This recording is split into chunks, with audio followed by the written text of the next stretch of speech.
Hey everyone, it's Mari. Thanks so much for stopping by. This is the inspiration that Kelly and I used this week for our layout. And what we're working on for our challenge today is we're working on recording and documenting our highlights of 2016. And so what I'm doing here on camera is I'm just starting off with a piece of 12 by 12 textured cardstock, and I'm just finding the center point. So I'm just measuring off at 6 inches, and I want to create a straight line down the center of this paper, and that's where I'm going to adhere the numbers from 1 to 10. And then I'm going to create my layout using that number line as the base for the rest of the layout. So I'm just taking some of these American Craft thickers.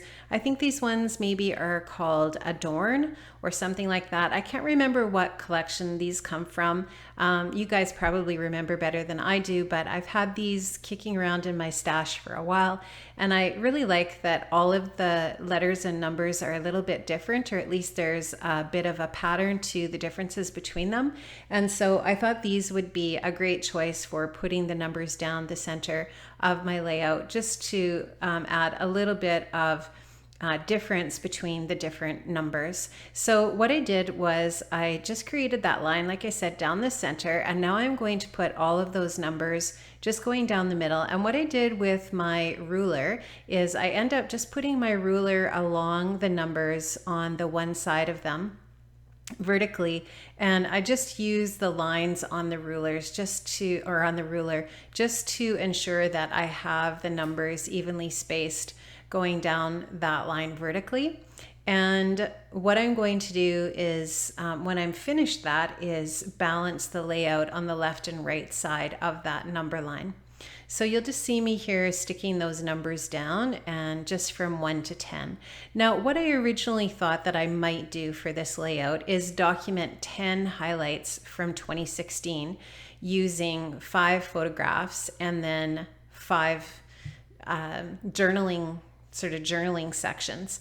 But as I worked on the layout, I decided that what I wanted to do instead was document 5 different events using 5 photos, and using the documenting lines or the journaling lines as a place to journal about those pictures. So I end up only journaling and documenting 5 different things, so that even though I have 10 numbers, I'm actually only documenting 5 things. So I don't think that really matters. The timeline or the number line from 1 to 10 just indicates that it's that's more of a design element than anything else.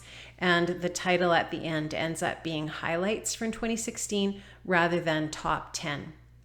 So that's how I sort of adapted the theme or the challenge or the idea for the layout for today for my project. So now what I did was I just took 5 photographs, and these were 5 photos that I had in my stash that were overprints or photos that didn't get used for layouts that I created during the year. And I just thought that this would be a really great way to use the photos that I had printed instead of chucking them out. And I had a lot, I've got quite a large stack of photos that I haven't used. So I had a lot to pick from, and I had a lot of different events from 2016 to highlight here. And I just picked kind of 5 events that were super memorable to me, and that's what I'm journaling about in the layout here. So I took all of my 5 photographs and I matted them on some white paper just so that they end up having a little bit of an outline in white cardstock. And now what I've done is I've just kind of randomly placed them here and there down that number line, and I'm going to now create some journaling lines beside the number line as well. And the idea was I would create just a really simple embellishment on each photograph so that it doesn't get sort of too busy and embellishment heavy. This is a really simple layout to create, and it's it's not kind of heavy with a lot of details necessarily. The focus is on the images and the story of the highlights from 2016. And I like that. I like that simplicity of it. Now I'm just creating some even lines here just for my journaling, and I don't end up including all of this on camera just so that you aren't bored with me drawing those lines out. That's all I'm doing, just some basic line work here to create lines so that my journaling is straight. So I'm going to finish that up, and then when I come back, you're going to see some of the details that I added. So what I did was I just went into my stash and I just got some little bits and pieces of embellishments that I could add to each of the photographs that I thought would complement and balance the layout nicely. So it's a good way to just use up some of the things that you have. I didn't stick with any one collection. I just used things that I thought looked good to the eye on the layout. So here you're going to see a little bit of a transition, and I've now got all of my lines created, all of my photographs stuck down, and now I'm just going to show you some of the other embellishments that I've used for the layout. So just some really basic things, a little bit of wood veneers, some cork. I've used gold as my accent element here besides the little embellishments. So I didn't mix gold and silver. It's all just a little bit of gold here and there. And now you'll see a little bit of a transition, and the layout is going to be all finished. So all I did was stuck that down. I added some journaling, and I added the title at the bottom, which is 2016 highlights.